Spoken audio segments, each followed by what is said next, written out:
I want to bring in our chief medical correspondent, Dr. Sanjay Gupta. Now, Sanjay, there's been some significant developments on the alleged link between autism and childhood vaccines. What happened to that? There are 3 test cases out there, Wolf, that sort of a special court ruled on today, trying to establish whether or not there is a link between certain vaccines, childhood vaccines, the MMR vaccine in particular, and autism. This was a ruling that a lot of people were waiting for some time. The answer came back as no, no, no on all 3 of those test cases. No link was established.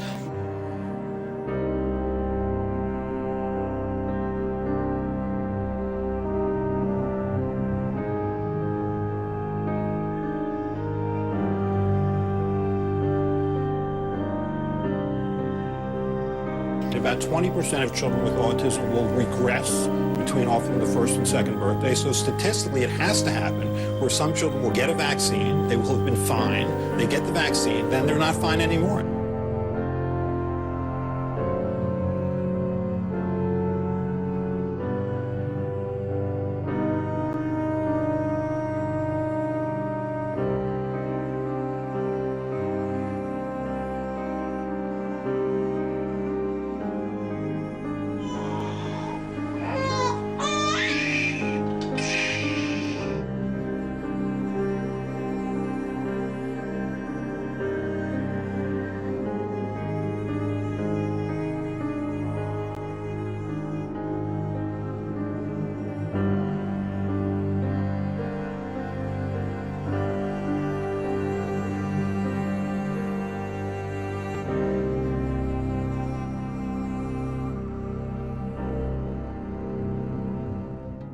I became paralyzed and overwhelmed and stuck, and I believed that I couldn't do anything, and I was a loser dad. I heard the word autism. He didn't say it directly to me. I actually heard him on the phone saying, "Hold my calls, I'm working with a child with autism." I saw my normal, healthy, developing child start to lose all of his language, all of his contact with the world. He no longer responded to his name. He no longer recognized his parents. I feel guilty that I let it happen. I feel like my job as his mother was to protect him, and really what I did harmed him. You know, I thought I was doing the right thing, but I wasn't. Regressive autism is that your child does develop typically, and he does look like this true, perfect little thing. And then all of a sudden you wake up and they're gone. You kind of lose touch with the real world because most people don't want to be around your kid. There's a death of what you wanted for your child and what you thought your child was.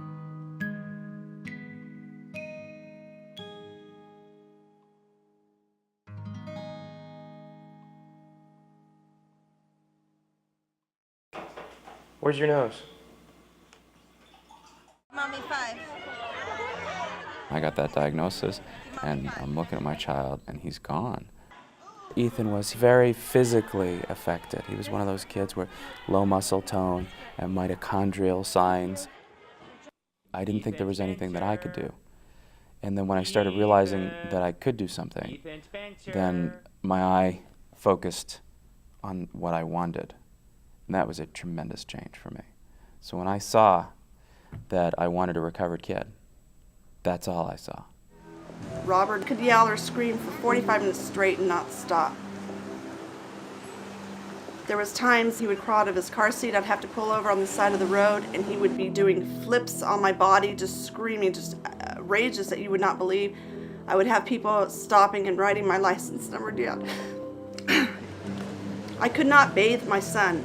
I'd have to close my windows and my doors in my house because I really thought they're going to turn me into the social workers and think we are like burning the kid or doing something. It just got to the point where we stopped going out to places. It was too hard. As a mother, you don't give up hope. Doctors are not gods. They can't decide how my son, there's a thing with me, it's like, okay, I have a problem here now, let's just go on and let's fix it. So I just believed there was something I could do for my child. I remember this one especially, they recognized their body parts. And we thought, are they all geniuses?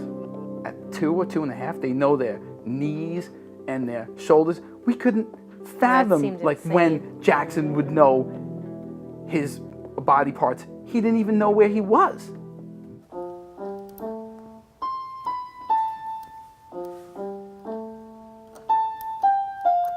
She said that your son is mentally retarded and that there's no hope for your son. I was in a little bit of denial at first. You actually didn't want to believe that. But the signs were there. We knew he wasn't developing the way his brother, for example, was developing. The fits of violence lasted until Jonathan was put on medication. The psychiatrist said that this was the best course of action for Jonathan so that he wouldn't harm himself and other children. We went along with whatever the doctor told us to do for him, which was, of course, put him on medicine. He didn't speak too much. He just walked around like a zombie. It was a way that they thought Jonathan should be, to be calm, medicate him. Jonathan had told me one day, Mom, I want to kill myself. And I looked at him, I said, Jonathan, what did you just say? I went back to the psychiatrist and he said, oh, your son is depressed now. He should be on Ritalin. At that time, Jose and I walked out of his office. We looked at each other and we said, enough, enough. Drew actually was developing typically, and I really kept a close eye on him because of what was going on with Nick. And Drew just reverted. He lost skills. He was saying words from picture books, and he was a little over 2. He was a little younger when he got the diagnosis because, I was looking out for it. So, took him to the same neurologist and had the same diagnosis. And, it's devastating. It's devastating, yeah, Because you go through it with one child, and then for it to happen with the second child, it's just, what's going on? Do you want more? Yeah. Here you go. It's hard because they're nonverbal, and that's the most frustrating thing for me. Not getting to know them. I want for them to be able to tell me what they want, what they like, what they don't like. It's not just about, being like everybody else or, being able to go to school and go to a typical class. And it's not just about that for me. I really want to know who they are, what they like.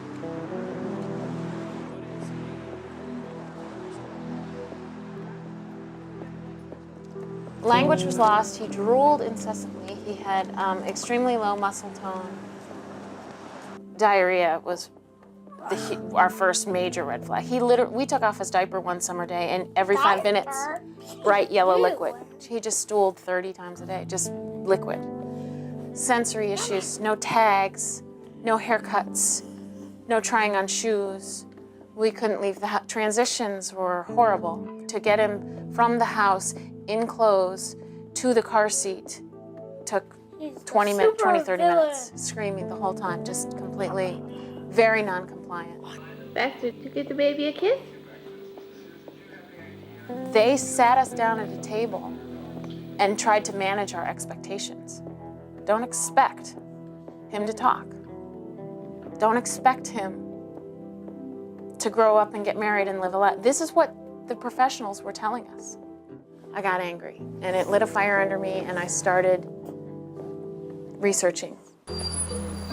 An epidemic of autism is plaguing America.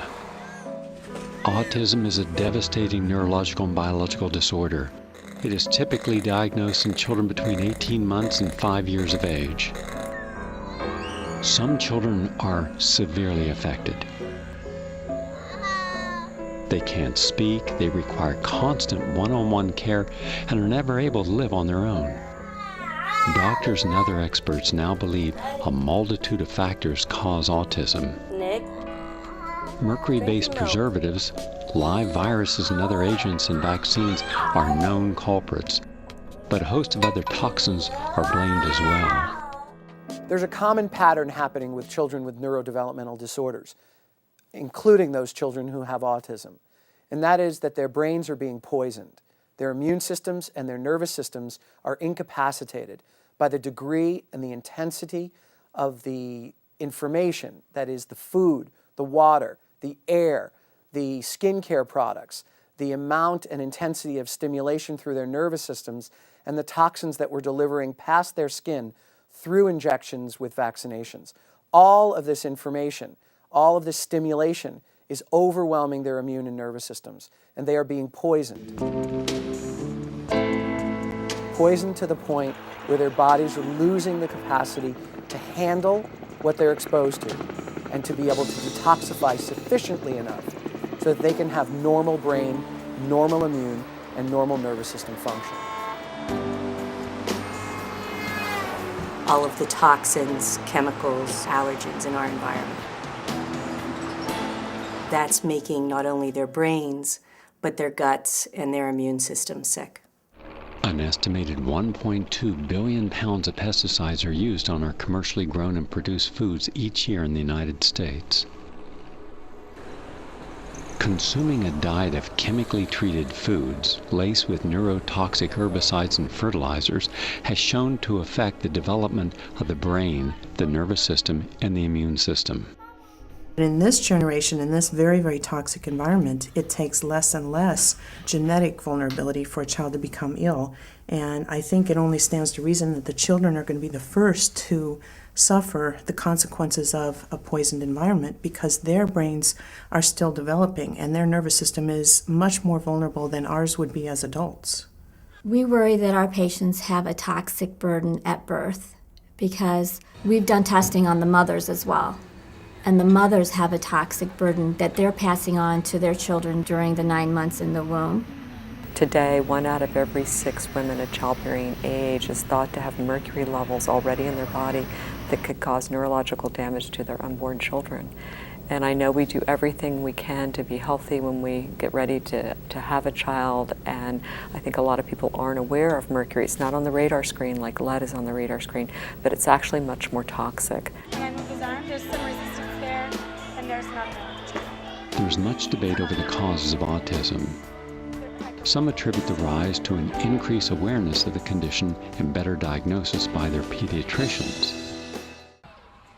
As an older physician, I take it as a personal insult that they're implying that in the 80s, before we had all these CAT scans, by the way, we had them, but before we had all this new technology, we didn't notice that these children were autistic. I mean, 60% of them don't speak, but they were walking around in the classrooms and we didn't notice it, right? And not only that, but this has been going on through all the generations, so there should be as many 50-year-old autistics as there are 30-year-old autistics as there are 10-year-old autistics. Only they can't find what's called the hidden horde. Nobody can find the 50-year-old autistics because there were so few you could count them on one hand. So there's clearly an epidemic. To give you some perspective on this, when I was a resident, it was 1 in 10,000 children. And the latest figures are 1 in 150 children in this country have an autistic spectrum disorder. In some of the states, like New Jersey, it's now exceeding 1 in 100. When it's all settled and everybody gets counted, the rate is going to be between 1 in 10 and 1 in 30. Certainly no lower than 1 in 50. 1 in 5 children are now in some form of special education. This is the bigger problem. These are children whose levels of poisoning may be more subtle and maybe a little bit more diminished. And these are the children that are increasing in number and a greater problem for our society, both in the educational system and the financial system. There's something that has changed in those last 2 decades that has caused the tremendous rise. It's not just us as physicians being better diagnosticians. Autism is a clinical disease. We're not necessarily better at making those types of diagnoses than we were 20 years ago. So something else has changed, and we need to look at what's changed.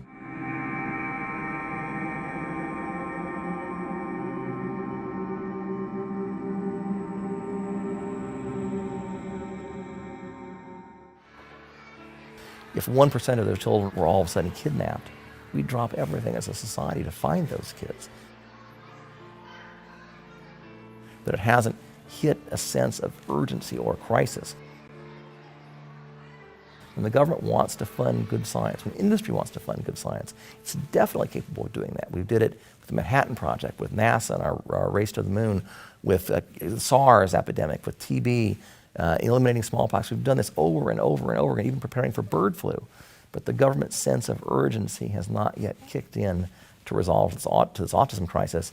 I am fairly convinced the reason is they just cannot politically look at the safety of vaccines because too much is at stake.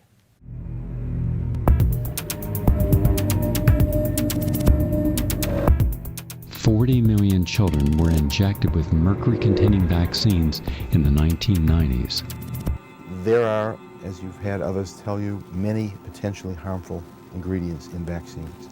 However, there's one ingredient that stands out so far above all the others that it's the one that we totally look at, and that is thimerosal. Thimerosal is ethyl mercury. It's been in vaccines for over 60 years. The vaccine manufacturers understand that the vaccines may become contaminated during the manufacturing process. They use thimerosal to not decontaminate new growth, but to decontaminate growth that has already occurred from the manufacturing process. So the thimerosal, ethyl mercury, is a toxin to cell replication. Harvard University has published showing that there's significantly more mercury in the brains of autistic than normal kids, and also that the mercury in the brain of autistic correlates with the areas that see the most damage induced by mercury. So what we're having here is a load of data produced by the opposition that says mercury is retained by children. It is mostly retained and more adamantly retained by boys, and boys are the ones that have most of the neurodevelopmental problems in this country and in other countries also.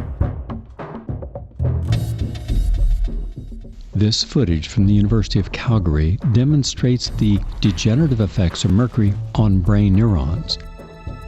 Very low concentrations of mercury were added to the culture medium for 20 minutes. Over the next 30 minutes, the neurite membrane underwent rapid degeneration, leaving behind the denuded neurofibrils seen here. These findings reveal important visual evidence to how mercury causes neurodegeneration.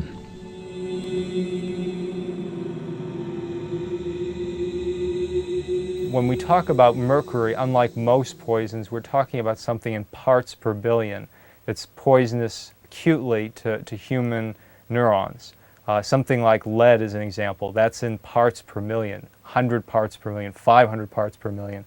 Mercury is so toxic that at less than 1 part per billion, which is something that's so small you can't even imagine it. Roughly, if you go to your salt shaker and you take 1 grain of salt and you throw the grain of salt in the average backyard swimming pool, that's 1 part per billion. You can swim in that swimming pool if you put that much, almost anything else in, but it's deadly with mercury. Mercury is one of the most toxic substances known to man.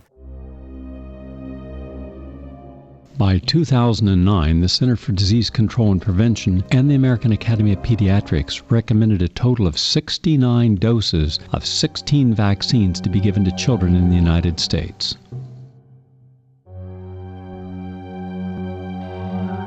The EPA guidelines indicate a child would have to weigh 550 pounds to safely process the mercury in 1 typical shot. That's 187 times the EPA daily exposure limit. We've expanded the national immunization program many-fold in the last couple of decades. And in the process, we're basically running a massive experiment on the healthy development of children. In the last 25 years, as we've more than doubled the numbers of vaccines that we give our young children, we've seen a doubling of learning disabilities, doubling of attention deficit hyperactivity disorder, a doubling of asthma, a tripling of diabetes, and a 600% or more increase in autism in every state. The autism rate went up in all 50 states at the same time.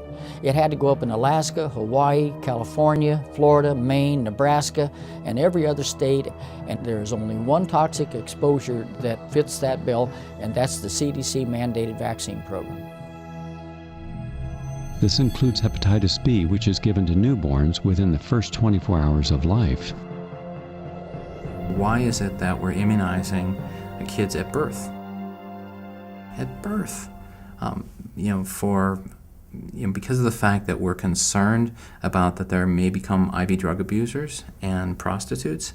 It's ridiculous. It's absolutely ridiculous, and it's a function of the drug companies being able to have a great cash cow. Normal pregnancy, he developed completely normally. 2 months of age, he got 3 shots. And within 48 hours, developed acute pyelonephritis, which is a kidney infection. And every time he was subsequently vaccinated, he was ill. And he received the MMR, and he fell off the planet. He had his next round of vaccinations, and after that, every word that he had was gone. He didn't even realize when I would leave the room, when I would come in the room. We had no eye contact. Approximately 12 months, Jonathan received a hepatitis B vaccination. He had fever after the vaccination, and Jonathan lost all his speech. He used to say 2 or 3 words, that stopped. Jonathan used to hum and sing, that stopped. And all you would see was a blank look, a dazed look over Jonathan's face, no smiling, no emotion, just a blank stare. It seemed like it wasn't our child anymore. Adam, Scott, Adam, Adam. When he was diagnosed, there wasn't a lot out there. And that was after years of seeing him regress, lose his speech, start becoming very aggressive. Adam, it's time to put the Game Boy down and get dressed.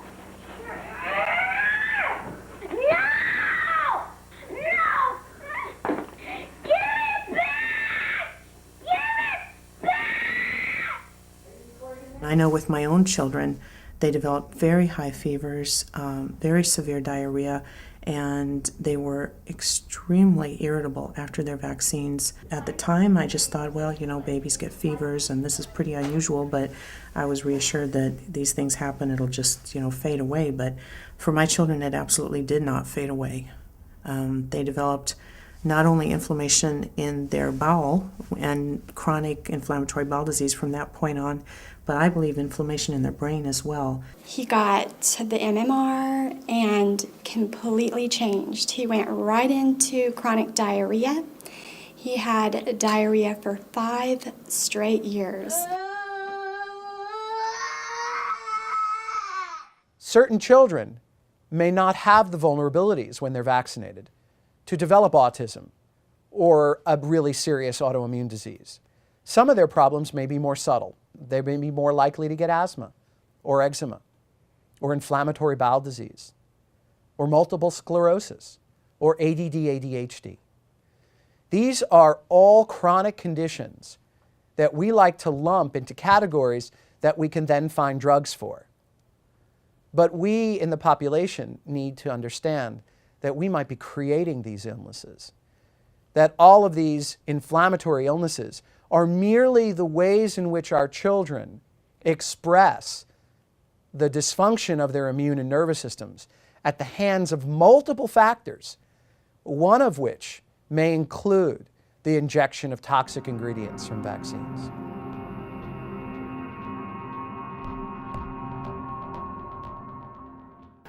Hi, Kate. How are you? We have never, ever validated the safety of the vaccine schedule as a whole. People have looked at bits and pieces of it at one vaccine at a time. They do clinical trials on children when they introduce a new vaccine, but there's only 3 weeks of follow-up. So they've never followed these children pre or post-market to find out if there is a chronic long-term effect that may be adverse. So any new drug, any vaccine has to be presumed unsafe until it's proven safe. And what we now have come to realize is that the vaccine schedule as a whole has never been proven safe. So whether it turns out the Prevnar or the aluminum or MMR or the mercury is causing damage, the industry and the government never would have known that because they did not look. That makes the vaccine schedule an unethical social experiment in mass immunization, illegal under the Nuremberg and Helsinki codes. And this may have profound implications for society. So what the public is then told is that the vaccines are safe, but the short-term and the long-term studies have never been done to properly evaluate the safety of not only the individual ingredients, and not only the interaction of the ingredients, but the interaction of multiple vaccines when given together in a child of any age.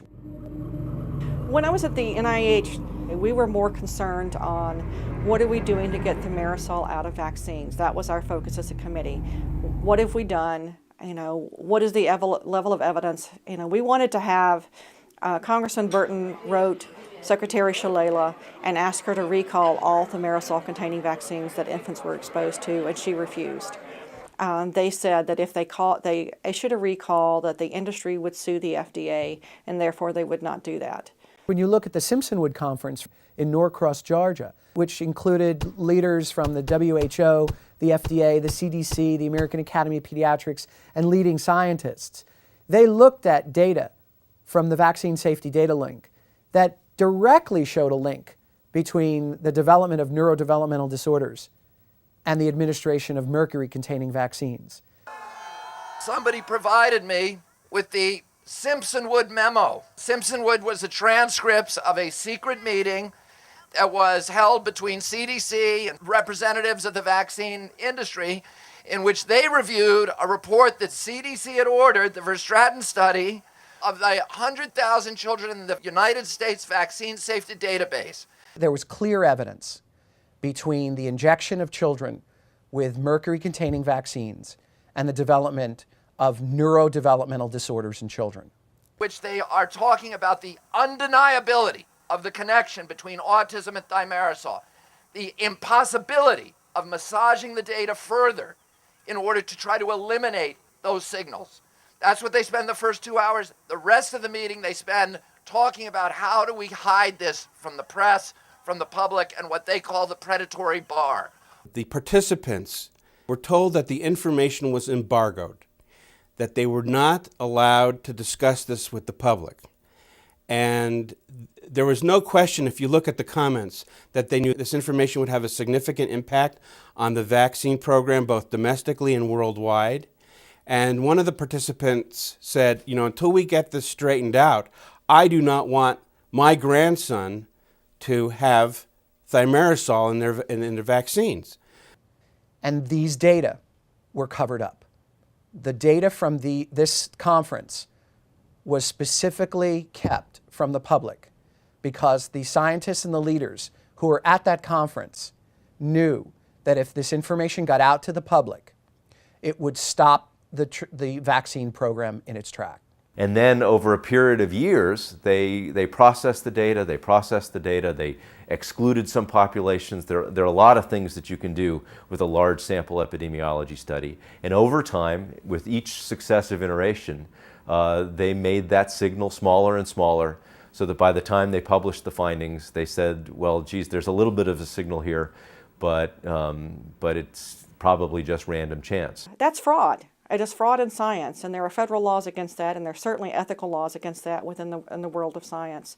And the Simpsonwood showed that the doctors involved, the scientists involved in this community, were more worried about preserving the policies of immunization, of protecting the industry, than they were about whether or not children were being harmed. What we need to do is show parents that very important information has been covered up. I just want to start by asking the CDC one question. How stupid do you think we are? I made a movie about two dumb guys, but nobody's this stupid. turn around and face the media, please, and I'll join you, and show them and show the world the reason we're here today. These children are trying so hard to show us how to live in a cleaner world. These kids are here for a reason, to teach us to eat better, clean up the air, get rid of toxins, because they can't survive. I know, I really do know that this is their main purpose, and I pray that we all start to wake up and collectively change this world into the new world our kids are working so hard to create. If we've learned anything from Hurricane Katrina, it's that we can't always rely on government agencies to do the right thing. Oftentimes, they will avoid the obvious cause of a problem if the solution is inconvenient. And I certainly wouldn't trust the drug companies to regulate themselves. I read these studies, and I saw studies that weren't even good for it. Wasn't even high-quality fraud. You see the press here and all there, not a single member of this press corps, I can guarantee you, has ever read any of those studies. It has not happened. What they read was the CDC's description of those studies, which has nothing to do with what's in the studies. And ultimately, the American press has completely let down our democracy. We have, as a nation, gotten used to quick sound bites. We have 24-hour news on 24 stations. So they go to organizations that put together the news stories for them. The NIH on its website, and most government agencies now on their websites have prepackaged stories put together. The industry does the same thing. The pharmaceutical industry puts together stories for the industry to run so that any of the networks can pick up a story on immunization that's been put together by the people who have a specific opinion. And reporters are simply being lazy. They're not doing their job. They're taking for granted that somebody from the government's being honest with them. And how many times have we seen somebody from the government have an opinion or a position that turned out to be wrong?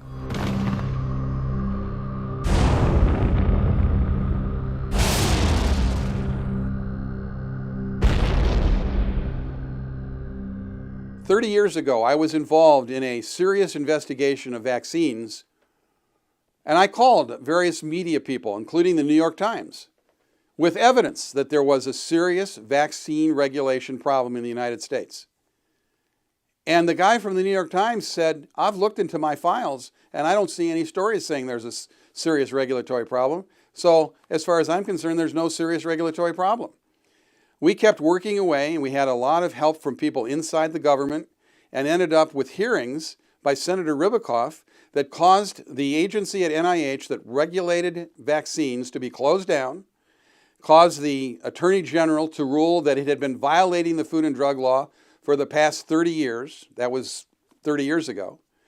Caused a situation in which it laid the groundwork for proving that the swine flu vaccine was in fact unsafe, ineffective, and in my opinion, a fraud. All of that was done in spite of the fact that the press systematically said, we don't see any problem in vaccines. The very thing they're saying now.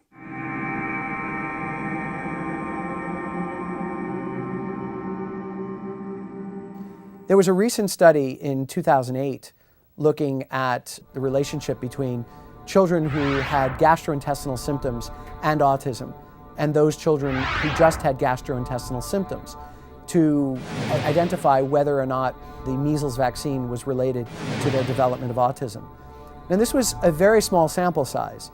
25 of the children were in the study group, 13 were in the control group. They made it out to be that this study was definitive evidence that there is no link between vaccines and autism. Now, anyone who knows anything about statistics and studies knows that 38 children is not a sufficient number of children to study to make any definitive conclusions about. And you also have to look at who did the study, and those bits of information don't come out into the public. Unfortunately, what happens is pediatricians and family docs hear the literature and take it as gospel, and then start reporting to parents all over the place that indeed there are no worries about the relationship between the development of autism and the administration of vaccines. But the docs aren't looking at the studies.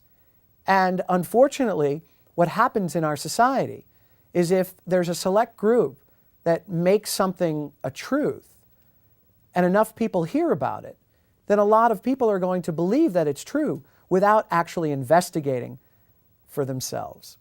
The argument that these ideas about vaccines are based on science is actually not a sound argument. Most of the research that's done on vaccines is paid for by people who are either manufacturing or selling vaccines. These people are biased in what they do. All of the safety studies done on vaccines are done by the companies that manufacture the vaccines. The approval of the safety and the approval of the administration of these vaccines is most often done by the employees of the vaccine manufacturers as well. This is a huge conflict of interest.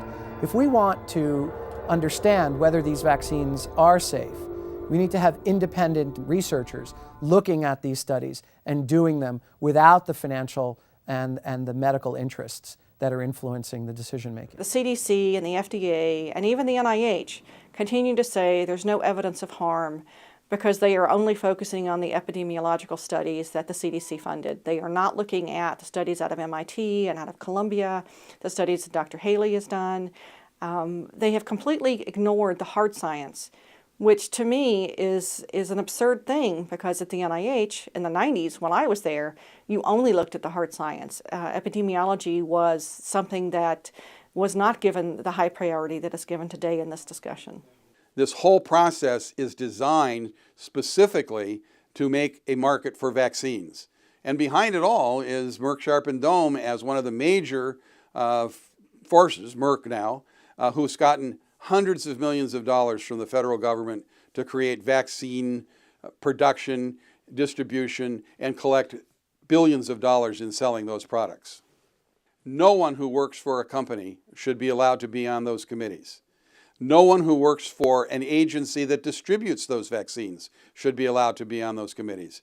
And when the federal agencies are there, they should be counterbalanced by people who are in fact seriously concerned about vaccine safety. People who are elected to office, who are selected to committees, are often given donations for their campaigns, are often given salaries by the companies that have a vested interest in policies and legislation being passed that mandates vaccines to our children. The public doesn't want to believe this,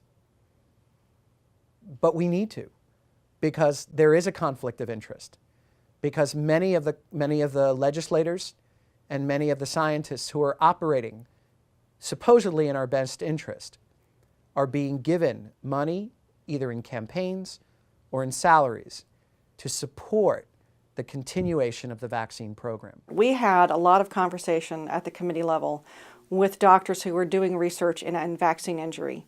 Everyone who came before our committee and testified in a public forum lost their NIH funding. Many of them had to, change academic institutions, and their funding dried up. That's an important conversation that really has not taken place in the public yet. So what you see in the face of good science and rigorous research and courageous people is that the right kind of scientific behavior is punished. And by contrast, the people that are out there feeding the propaganda machine with sloppily designed studies that exonerate mercury, that exonerate vaccines, that exonerate the fact that there's even an epidemic, the people that do that work, I can tell you, that's horrible work. It's poorly designed, it's sloppy. Many of them fall apart on even the flimsiest inspection. Those kinds of people get more grants, they get promotions, they get invited to conferences, they get rewarded for doing the wrong thing. The increasing concern about ethyl mercury led to the removal of thimerosal from most childhood vaccines in 1999 to 2001.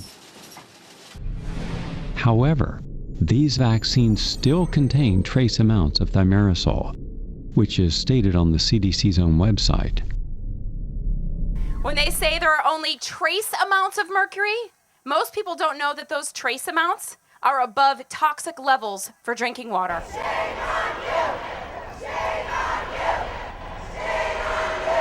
we've introduced the routine use of mercury-containing influenza vaccines to young children in the first year of life, 2 shots, and we recommend it for all pregnant women. That's an amazing recommendation. I don't recommend flu shots with or without thimerosal because I'm from the OBGYN world. We tell our pregnant women, we're not sure anything is safe, let's do nothing. And yet they give them influenza shots. You know, I've done 40,000 women I take a history on that I've done amniocentesis and counseling on. Pregnant women very rarely get influenza. I mean, occasionally, but very rarely. We tell them not to take an aspirin if they can help it. But they're going to give them influenza, which if you look up in the PDR, the physician's deaths reference, is a Class C drug. That means its safety has never been tested, forget about the mercury, never been tested in pregnancy. We're recommending it for all pregnant women. This is beyond belief.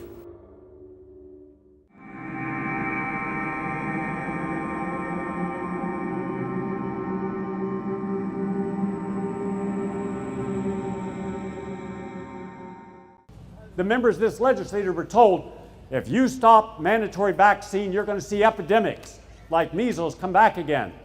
Really? Did you actually do your homework? Well, I did.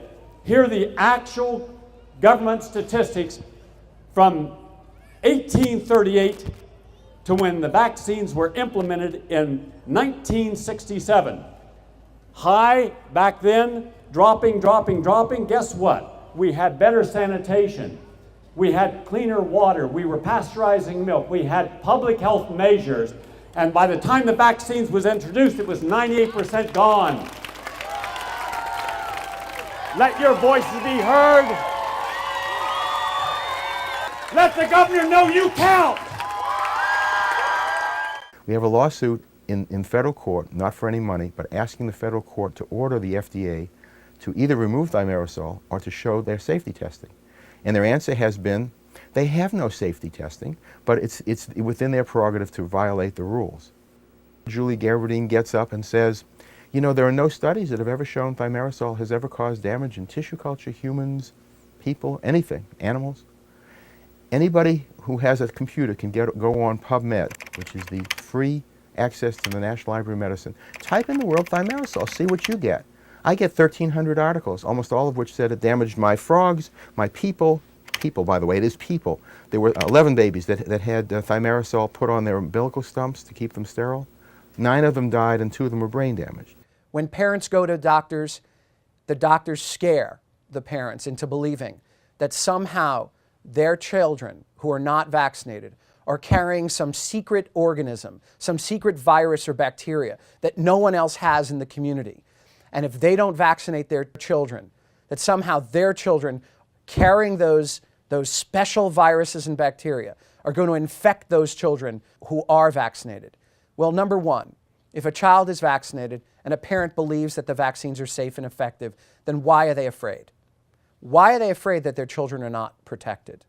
And number two, all children and all adults breathe the same air, are living in the same community, and are exposed to the same numbers of viruses and bacteria.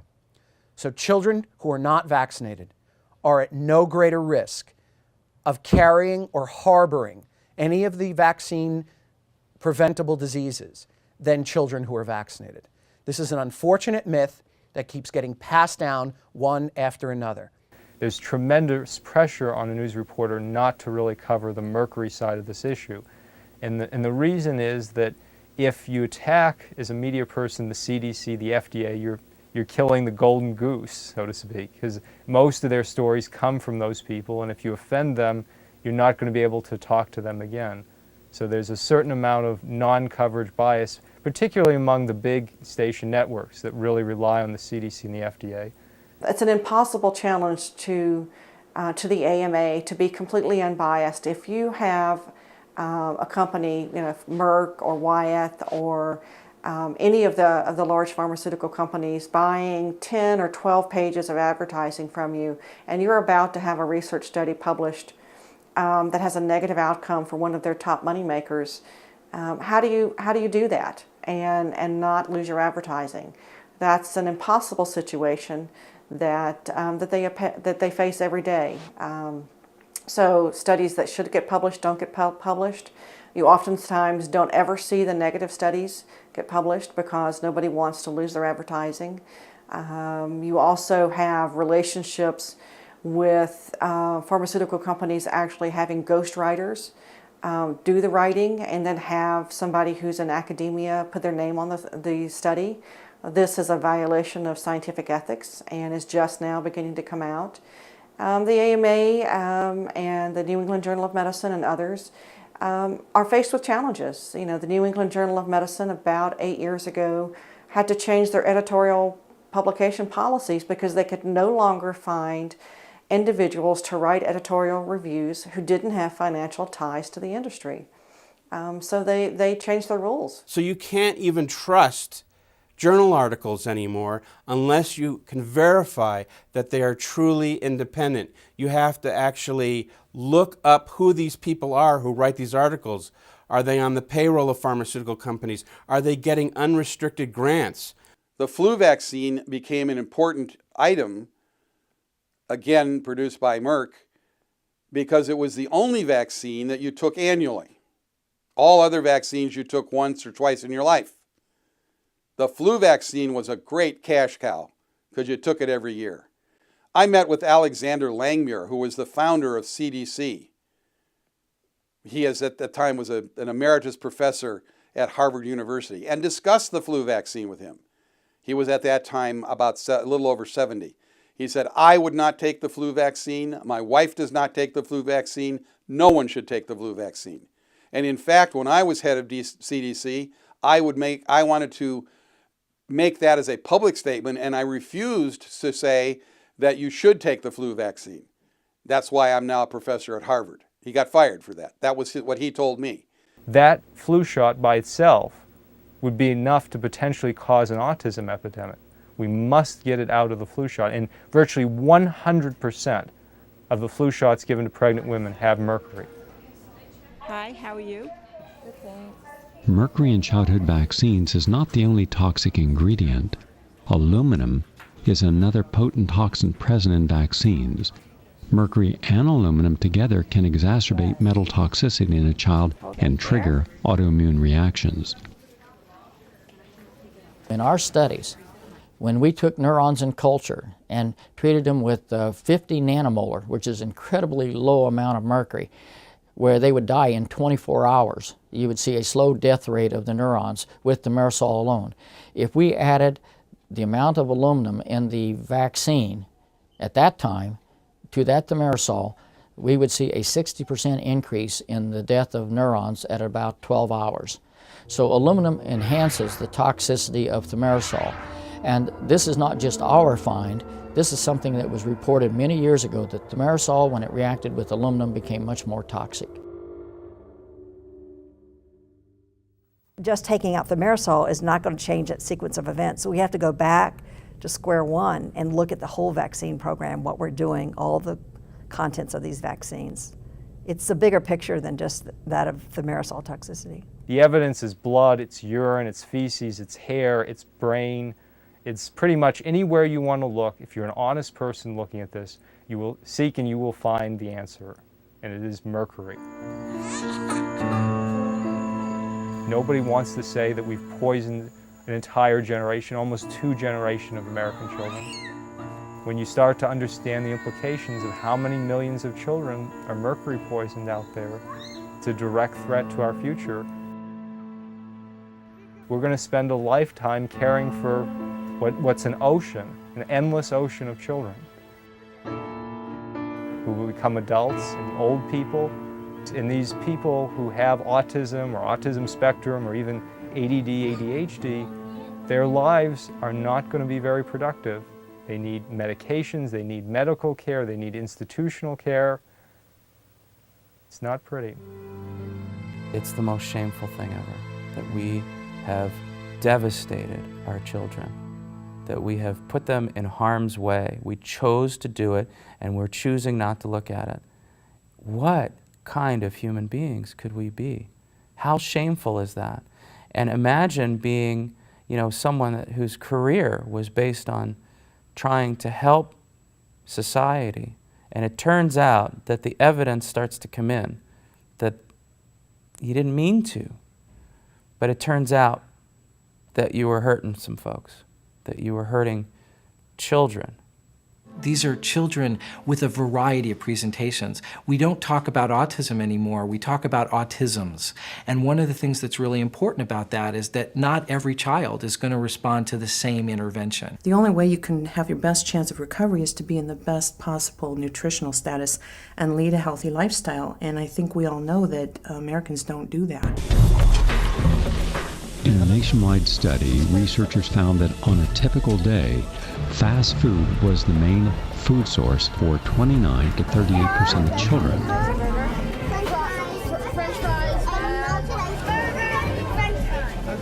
When I interview families for the first visit, I'm trying to get a picture of how well the child eats, because I want to get a picture of nutritional intake and nutritional status, and then I do testing to determine exactly what those things are, whether there are mineral deficiencies, vitamin deficiencies, protein deficiencies, and to the best of my ability I correct those, which usually involves healing the gut, because in my practice 80% of children with autism have significant bowel disease. I'm classically educated. I did my residency at Tufts. I've done 2 fellowships, one at Harvard and one at Tufts. I'm not an alternative practitioner, but once I saw children improve, I couldn't turn my back on it. Once you know the truth, you can't walk away. When you look at what are the various biomedical treatments for our patients, we basically start with cleaning up the environment, and then we go to cleaning up their diet. There are numerous products in their diet that could be harming them. For instance, hormones in the meat that they're eating, or pesticides and herbicides in their food. But we found one particular type of diet extremely helpful for our patients, and that's a dairy-free and gluten-free diet. How do her therapists, her teachers feel that she's doing? Since the diet, everyone has remarked she's just a new kid. Today, a small but growing number of doctors are offering their patients natural biomedical treatments for autism, giving parents approaches to recovering their children previously unavailable. I'm noticing a huge rise in cow milk sensitivity in children. Now, it's not just allergy. It's not the typical hives and wheezing and skin rash. They're more subtle signs. Insomnia, restless sleep, inattention, lack of focus, bedwetting, burping, gas, belly distension, lots of gas, diarrhea, mood disorders, behavioral problems, a lot of these more subtle changes that look more like sensitivities rather than the full-blown allergies. The casein or gluten-free diets, these are really regarded as the elimination of allergens. That the casein, the protein that's in milk products, the gluten that's in many wheat products, that those particular proteins, some kids are allergic to them. And by allergic, I mean that they have an inflammatory response in their intestine when they have those things in their diet. It's really important to look at removing all the other junk. So that's one of the first things I really recommend to parents is get out the artificial colors, the artificial flavors, the preservatives, the MSG, all of these compounds that overload their detoxification system and overload and start to impact on the brain and create hyperactivity and inattentiveness. So that's one of the first things I usually recommend is getting all that artificial stuff out of the diet. From the medical perspective, at least from our perspective on the GI end, we think diets make a difference for a good number of these children. And it's been our experience that at least any number of children will do better on a milk-free diet or some other dietary restriction. I make very strong recommendations to parents about changing the diet. And many of these parents look at me and say, "You've got to be kidding me. You want me to take away milk, cheese, yogurt, ice cream, sour cream, soy products, dyes, preservatives, additives, food colorings, MSG, You want me to limit the amount of flour and sugar and cereal and bread, pasta, crackers, cookies, pancakes, waffles, donuts, muffins, pretzels, bagels that they're getting? What are they supposed to eat? Every parent that's able to go with the changes sees some difference in their children. Again, we don't know the limitations of these children, but little by little, as we peel the layers of an onion, we start to see these children emerge, and we really can get in there and take care of them the way they most individually need. And these children do really well. Thank you. You're welcome. Hey, Jax. After taking Jackson to a biomedical doctor who told us to take like everything out of his diet, everything. And I remember thinking the doctor was crazy. And within 3 days, he had his first normal bowel movement that he had had in over a year. I can remember my husband urging me to initially go gluten-free, casein-free, GFCF. And no, I'm not going to do that. And it was with much reluctance that I decided to try the diet. He liked bagels and cream cheese and pancakes and macaroni and cheese and pizza. You know, you put gluten and dairy together and that was his diet. So I pulled everything. And he had 2 weeks of, he literally cried 24 hours a day and I just didn't give in. And in fact, it was sort of like at my husband, like, I'm not, see how awful he is? And at the 2-week mark, you could just see the fog lift. You could see the eye contact come in. He stopped crying so much. What's this? A wheel. That's right. A wheel.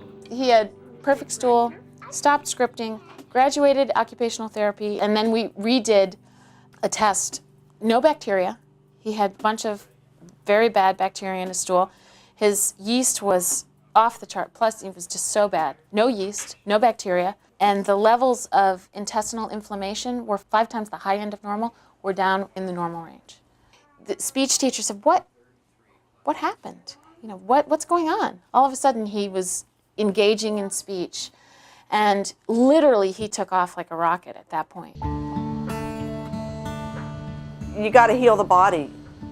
Now we buy organic fruits and vegetables. We limit any type of things with dyes in it. The body has already been damaged by so many toxins and mercury and what have you, that these children are so ultra sensitive. You know, and I see it with my own child that if he eats something that's got a lot of chemicals in it or dyes, it sends him off the edge. I think that diet is so important. I mean, you know, I can't say enough about it. I didn't even know what gluten was, and I went to the store the next day and said, I need to know more about the gluten-free, dairy-free diet. And they suggested that I call this person that had a recovered child, and she talked to me for 2 hours, and she took me through the store and showed me exactly what to do. And in 28 days, he was talking. We were in the floor. He had 4 packs of flashcards around him, and I said, Christian, you have to help me clean these up. And he said, Mommy. And he looked at me in the eye, and I said, yes. And he said, lighthouse, wave, ocean. And he named all 40 flashcards. And I was like, thank you, Lord, we're on the right track. Our diet was pizza, McDonald's, lots of soda, potato chips, dairy, a typical American diet. A little while, buddy. Now we're totally organic. We've eliminated all dairy. We eat fish occasionally. We have nuts, seeds, organic fruit, a very healthy diet and lifestyle now. That's a simple thing. There's no money in a diet.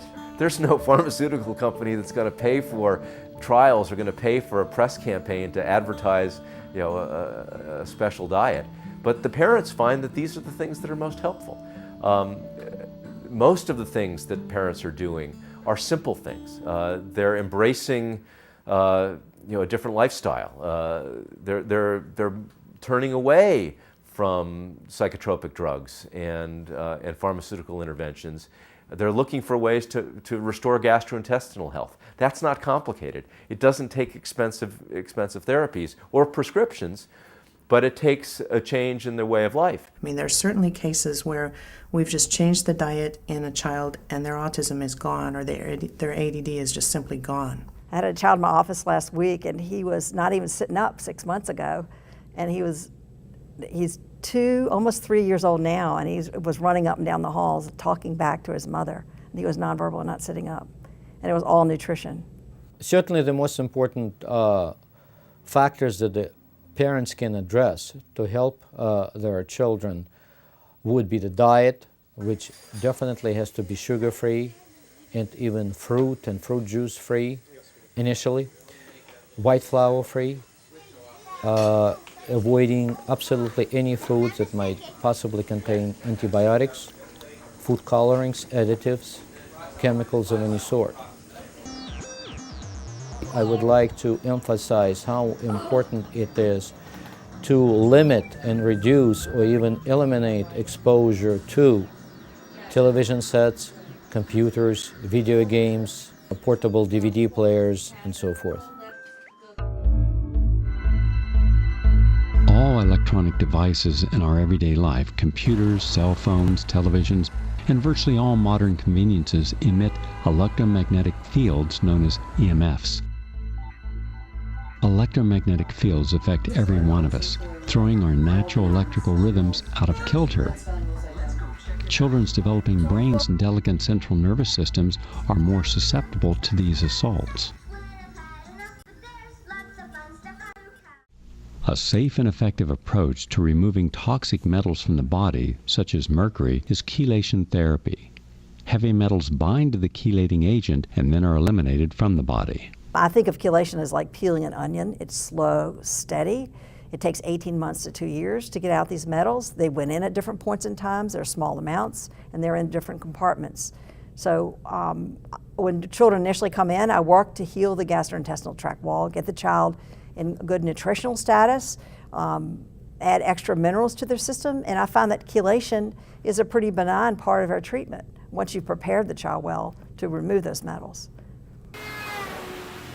When you look at the Autism Research Institute website to at least vet the idea of what the parental response is to chelation, somewhere around 2/3 or 3/4 of families who've done chelation do report a benefit. And that's why I always start with the excretion or the treatment aimed at the excretion and detoxification and release from the body of heavy metals. He improved greatly with dietary intervention, but not to the point of the removal of the diagnosis. 6 to 8 months of chelation, they removed the diagnosis. Just put us over that. We've just completed a DMSA treatment study where we give kids with autism a 3-month treatment of DMSA, an FDA-approved medication for treating lead poisoning. And what we found is that just 1 round of DMSA, just 3 days of it, was enough to completely normalize their glutathione levels. And that's real exciting because glutathione is the primary way the body detoxifies mercury and many other toxic metals, many other toxic chemicals in the body, waste products. Glutathione is a very, very important substance in the body. You're too heavy. Studies have shown that levels of the antioxidant glutathione are typically about 50% lower in children with autism. That's not the only antioxidant that they're deficient in, but the glutathione is so important because it helps them detoxify. Again, part of their problem is that they're poisoned. They're overexposed and overwhelmed with toxins, and their bodies have lost the capacity to expel and eliminate these toxins, partly because glutathione is deficient. The first child I treated was a nonverbal 5th grader, and I put him on his normal dietary requirement amount, small daily doses of vitamin A in the natural form, the most concentrated natural form, which is cod liver oil, small daily doses of cod liver oil. And he came back to see me 3 weeks later. I walked in the room, and he was telling his mother, "Leave me alone, I can get up on this table by myself." Many of the factors which were beneficial to children with autism act as antioxidants. On this, we have some good published studies. Mommy has your bananas, okay? Vitamin B6 and magnesium both exert profound antioxidant effects. And as many as half of the children with autism benefit from B6 and magnesium. There are multiple things that can take you to autism. It is autisms. You know, it is very likely environmental toxins, including environmental mercury, including pesticides and PCBs and many of these things that are harmful. We know that they're harmful, and they're, you know, genetically modified foods that have pesticides built into them that aren't supposed to hurt us, but we're learning that, you know what, they are. Even small amounts of these excitotoxins found in many foods can do great damage to the brains of infants and children. I get them to totally eliminate the excitotoxic food additives. MSG and aspartame should be, in any civilized society, illegal adulterants in food. They significantly increase oxidative stress in brain and are the very worst thing that I can imagine giving a child with autism.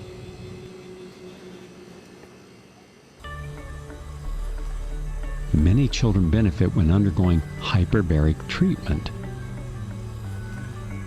The child is placed in a chamber where 100% pure pressurized oxygen is circulated. Come on, we're going in this one. It's like the ocean. This allows the lungs and the skin to absorb more concentrated oxygen in a short period of time, reducing inflammation and improving immune function. I pictured it like an igloo, and when I saw how small it was, I was like, oh my gosh, I can't believe I have to get in here. And they zip it up. It almost became an adventure. We call it the spaceship, and he says, oh, are we going on the spaceship today? And we'll, you know, get our little portable DVD player and we'll get in there and we'll just relax for an hour. And it's really just kind of fun. The improvement has been really incredible. He started a lot more with the W questions, which is a big thing, like what is this, where is this, who's this, who works there? And not to forget that my son is only 3.5, so he really is on target with his age range. So these treatment strategies, they all tell us that the things that can work in some kids with autism, and it's really, unfortunately, not all kids, but a substantial number, and it's an important clue about the disease. If some kids get better when you do this, you got to pay attention. You have to say, okay, what is the biochemistry that's helping them? So basically, heal the gut, deal with the inflammation, and basically get the methylation, transsulfuration, detoxification pathways in order. And if you just do those three things without getting fancy with everything else, at least 80%, if not more, of these children will make some progress, if not a tremendous amount. Gotta get it ready to drive, give it a car wash. These children have unique issues and biological makeups. Their paths to recovery may involve heartbreak and defeat in achieving even the smallest victories. But as evidenced by the stories the families told here, there is much reason for hope. Okay, I think we're done. What do you think? Doctors need to teach other doctors how to be more sensitive, and certainly those of us who see large numbers of kids have gotten smarter over the years. When I started seeing this population of children, I was pretty young, out of training. I started seeing kids in the early 1990s, and there was no one to teach me how to look at these children and think about them. And so I had to develop my own sort of intuition about what these children might be saying. But I think every doc, every pediatrician, and every specialist who has to deal with these children has to go through that same evolution and learn what to do to communicate with this group of children. Can I have that? No? Okay. As a development pediatrician, if I see a new patient, for example, a 4-year-old who's completely nonverbal with autism, if I write a prescription for Risperdal, an antipsychotic that increases their chance for morbid obesity and diabetes, I'm considered mainstream medicine. But if I use B12, do lab tests, figure out their personal metabolic profile, and use nutrients to heal them, I'm considered alternative. I just think the paradigm has to change. We're dealing with such a huge problem right now. Hopefully the DVD player works, right? The current recommendation by the American Academy of Pediatrics is if they have autistic-like symptoms at age 1, they should give them psychiatric drugs. Very bad recommendation. None of those drugs are shown to work on autism. None of them are approved for children. And not only that, it's hard to tell at age 1. You can pick up some things, but a lot of the kids that you treat would not have become autistic, and you make damage to them by giving them all these psychiatric drugs. So we wait to make sure that we have somebody that's real. But I think you can ameliorate it, but some of the damage is done. The brain forms heavily around 28 weeks, and some of that damage is done. We need to stop doing that as well.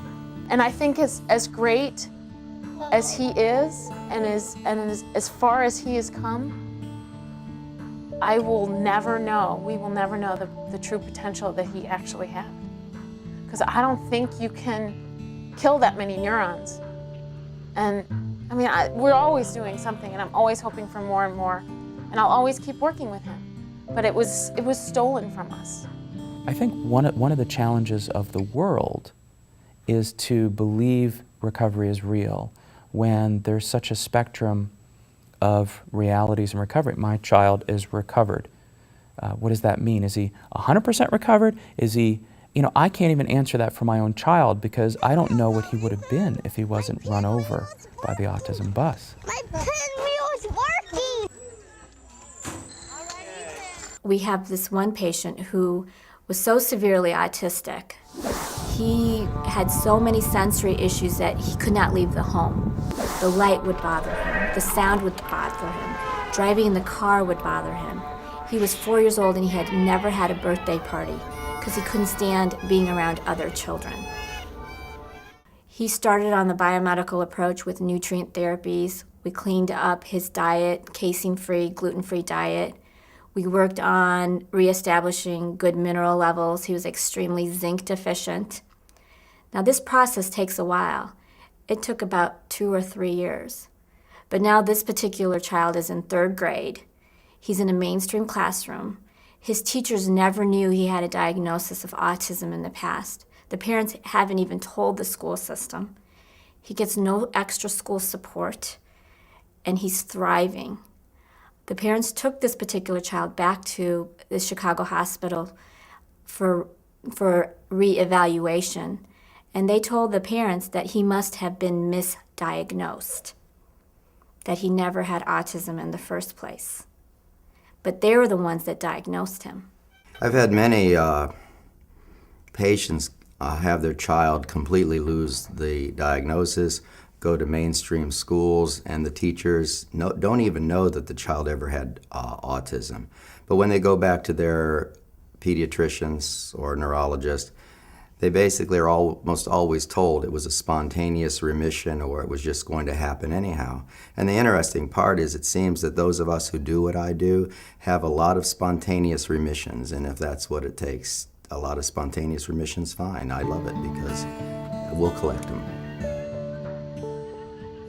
The psychiatrist called up to say, I don't know what happened to this child, but whatever happened, it was wonderful. I mean, they see the improvement tremendously. In fact, that child was too bad to get into their school originally.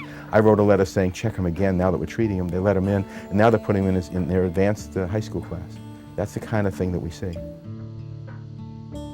We've done everything 100% natural, and he lost his diagnosis about a year ago.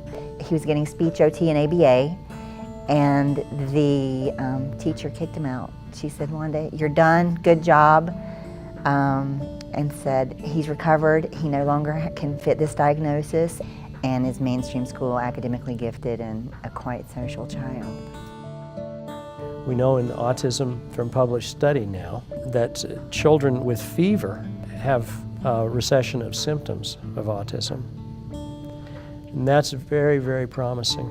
It means that it's wounded but not broken. It's crazy because you want to be so excited and like rejoice and be so happy because I have these 2, recovered boys. But then to have Jackson, my oldest, who, I look at him and I think, he saved his brothers. It's because of him that his younger brothers are recovered. But he still suffers so much and he still struggles so much. And to not be able to do it for him is heartbreaking. And in a way, it's hard. I almost overlook, I've got 2 recovered boys. I've got 2 recovered boys, but I've got one who's so far away. Say when we go. Go. He is recovered. He is healthy again. He's happy. He communicates with us. He tells me he loves me. He hugs me. He plays with his sister. He reads. He's intelligent, and he's happy. We're just thrilled that we have managed to recover our son. I can't imagine what the alternative would be if we hadn't tried these things. I got all student of the weeks, and I'm very, very happy because I have friends now. My teacher said that I was doing magnificent progress. I like my pitching. I got a strong hand of mine. There is hope, and Jonathan has proof. Follow, you have nothing to lose. To try what Jonathan has, and us as a family has tried, a whole new life approach. Not just a diet, but a way of life. And you'll see an improvement because we are living proof that it works. Me and my wife both believe that Jonathan's going to be fine. We believe to the diet that he's on, to the protein shakes, to the chelation therapy that he's been through, to the vitamin, to eating organic foods, no dairy products. We believe Jonathan's going to be fine. We don't see any problems with Jonathan's future.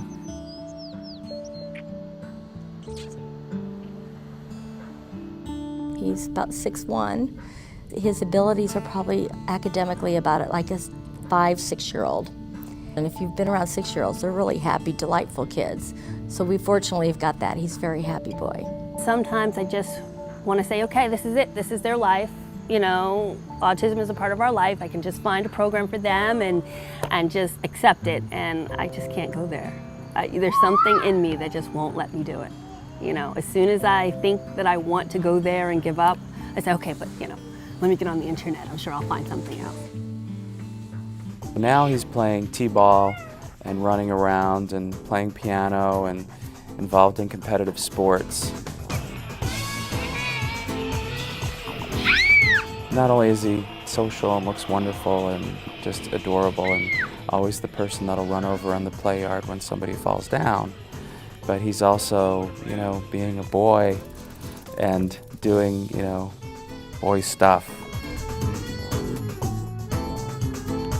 I see him blossoming and being the full person he was meant to be. And it was because I knew inside there was something we could do about the problem. And I never gave up. It feels a lot better. I can do a lot more active things. I can run around. I can play sports. I can like play around, mess around with my dad, play around with my dog, and have fun. I love it. It's awesome. Some things in the world say that you shouldn't do hyperbarics, you shouldn't do IV. But sometimes you're just gonna have to rebel against the world and just do the things that you think is right. Yeah, I used to feel like my head, I couldn't even think or do anything right because I had it. Lights, camera, action! I'm flying over. It's flying over your head and doing With a kid that they thought would never talk and was mentally retarded, I think those worries are gone, thankfully, luckily. But there's always something to worry about. Hey, stop touching me. Sorry. I have many children who've recovered enough that they are fully mainstreamed in school. Certainly, they still have personality characteristics that would make them be considered a little odd or eccentric, but they function very, very highly. The truth speaks for itself. My son would not be what he is today if we hadn't done a different route, and I can tell you that honestly. Maybe Superman's in there. He's a little midget guy, a little tiny guy. No, he isn't. I see him in there. He came in one day when I was in the kitchen, and he told me he loved me, which, I mean, to have an autistic child who can't talk and then to tell you that they love you, it's just like, oh my gosh, you know, it's like, you know, there are miracles that happen. Yeah, there's no Superman in there. No? She didn't know that. Many of those children are in regular kindergarten, have friends, get invited to birthday parties, and are in the top reading groups. And when they come to me at nonverbal at 2 and 3. My son is doing wonderful now. I mean, he's just made remarkable improvement from being 4 and no language and smearing poop on the wall to doing grade level work, going to a private school, you know, has friends, no supports.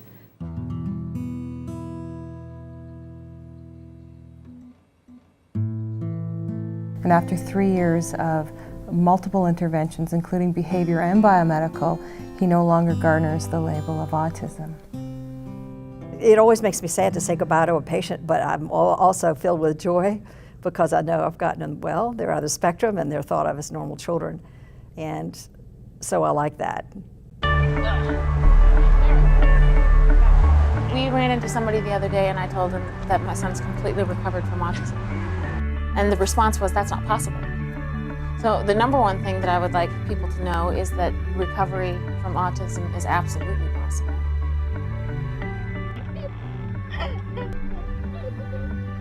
Beep, beep, beep, beep. Oh no, no, no, you're tickling me. He's just great, and I'm incredibly grateful.